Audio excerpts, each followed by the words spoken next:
देखेगी तो अधर्म की ओर बढ़ जाएगी। तो आज महाराज ने उस मुकुट को पहना तो कलयुग ने देखा बहुत अच्छा समय है, उस मुकुट में बैठ गए, उस सोने में बैठ गए। बोलने का मतलब बुद्धि में बैठ गए राजा के।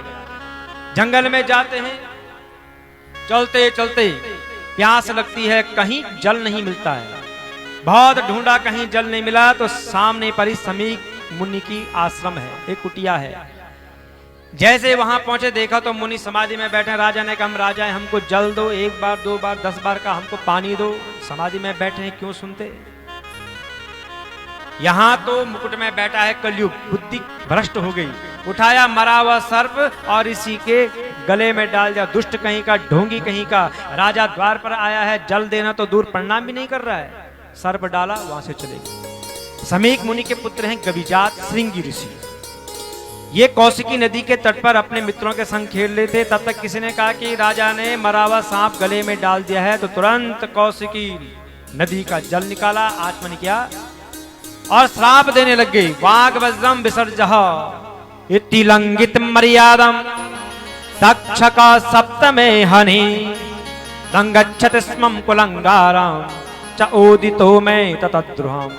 अरे कुलंगार परीक्षित, मेरे पिता का तूने अपमान किया है, तूने मर्यादा का उल्लंघन किया है, इसीलिए आज से ठीक 7वें दिन तक्षक नाग के द्वारा तेरी मृत्यु हो जाएगी। नाग आकर के तुझे डस लेगा।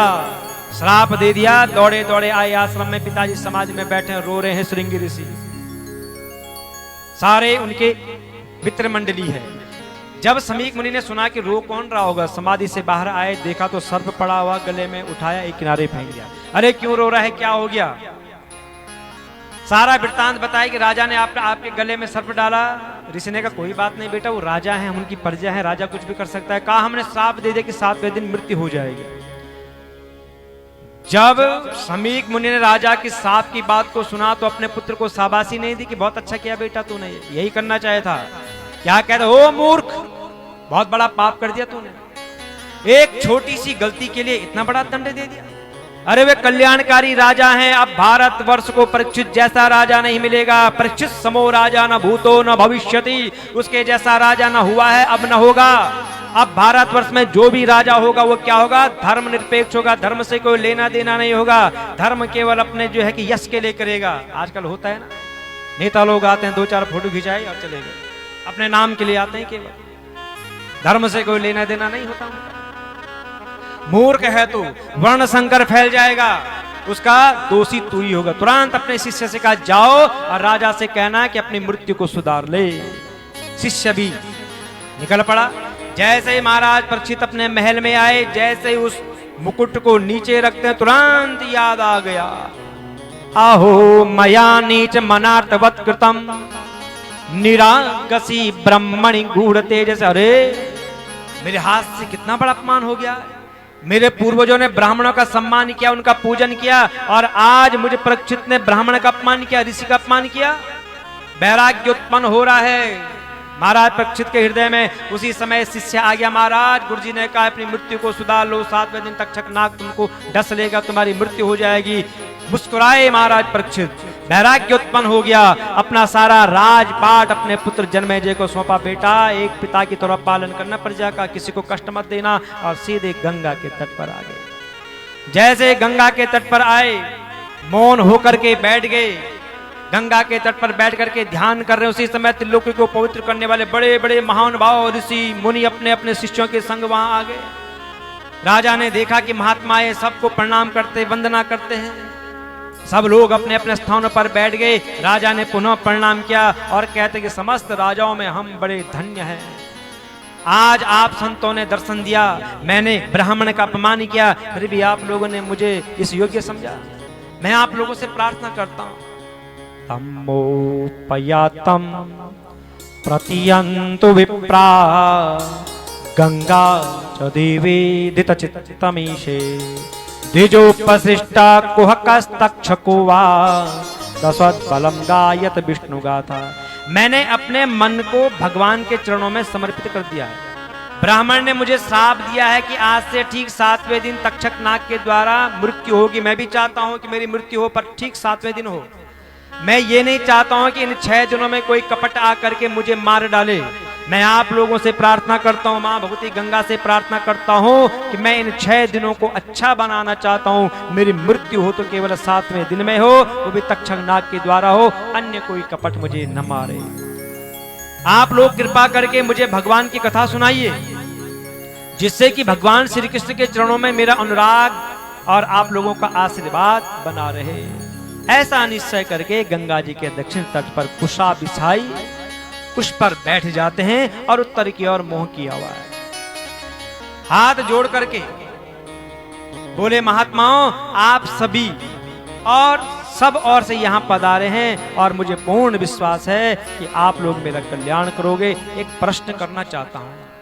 सर्वात्मना म्रियमाणैश्च कृत्यं शुद्धं च तत्राभिसताभियुक्ता।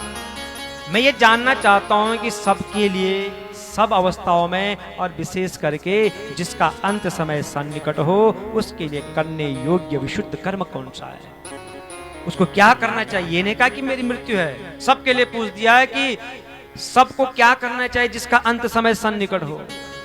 महाराज परीक्षित इस प्रकार से उन ऋषियों से पूछ ही रहे थे, उसी समय अत्यंत सुकुमार सुंदर स्वरूप वाले व्यास नंदन भगवान श्री सुखदेव जी वहां पर प्रकट हो जाए। और सुखदेव भगवान की जय। मानो कि आज भगवान ही अपने भक्त की रक्षा के लिए आए। 2 दिन आए सुखदेव जी, 2 दिन आए भगवान। एक दिन कब आए? जब उत्तरा के गर्भ में थे, जब अश्वत्थामा का अस्त्र था तो वहां माया का कवच बन करके आए। आज भगवान ने देखा कि ब्राह्मण ने वाग वज्र छोड़ा है तो हम भी वाणी से ही वाणी को मारेंगे। आज वक्ता बन करके आ गए। तत्रा भगवान व्यास पुत्रो, तत्रा भवद भगवान व्यास पुत्रो, तत्रा भवद भगवान व्यास पुत्रो, तत्रा भवद भगवान व्यास पुत्रो, यत्रीच्छया का मटमानो नपेक्षा, यत्रीच्छया गा मटमानो नवेक्षा, आलेक्षलिंगो निजिलाभ तुष्टो, आलेक्षलिंगो निज लाभ तुष्टो, आलेक्षलिंगो निजिलाभ तुष्टो, आलेक्षलिंगो निज लाभ तुष्टो, वृत्तस्य बालेर अवधूत वेशा, वृत्तस्य बाले अवधूत वेशा, वृत्तस्य बालेर अवधूत वेशा, वृत्तस्य बाले अवधूत वेशा, अवधूत वेशा। कैसे लग रहे हैं सुखदेव जी? आत्मलाभ से, आत्मलाभानुभूति में संतुष्ट 16 वर्ष की अवस्था, स्त्री और बच्चों ने उन्हें घेरा हुआ है, अवधूत हैं, शोभायमान हैं। समस्त मुनि उनके सम्मान में खड़े होते हैं। महाराज परीक्षित ने देखा कि इतना छोटा बच्चा और इतने बड़े बूढ़े इसके सम्मान में खड़े हो रहे हैं, इसका मतलब बालक साधारण नहीं है। तो महाराज परीक्षित भी खड़े हुए उनको प्रणाम किया, उनकी पूजा करते हैं। उनकी महिमा देख करके स्त्री और बच्चे सारे वहां से भाग जाते हैं। अरे जिसको हम पागल बाबा कह रहे थे, ये तो कोई ज्ञानी है। सबके द्वारा सम्मानित होकर के श्री सुखदेव जी श्रेष्ठ आसन पर विराजमान होते हैं।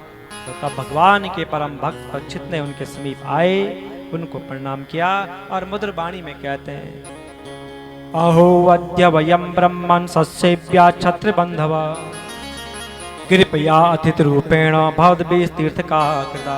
ब्रह्मस्वरूप भगवान, आज हम बड़भागी हुए हैं। अपराधी होने पर भी हमें संत समागम का अधिकारी समझा गया है और आज कृपा पूर्वक अतिथि रूप में पधार करके आपने हमें तीर्थ तुल्य पवित्र कर दिया है। संत क्या है? तीर्थ है। और संत जहां जाते हैं उस घर को भी तीर्थ ही बना देते हैं। संत तीर्थ है।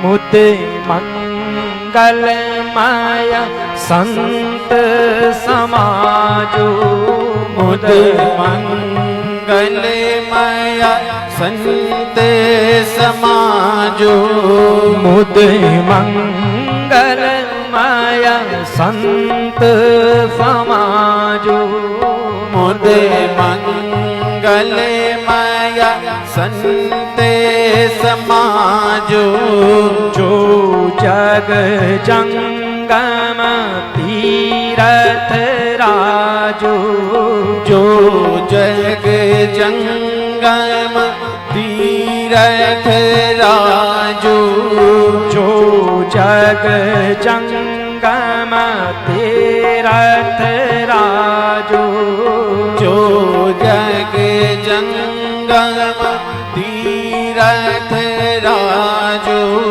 मुदे मंगल माया संत समाज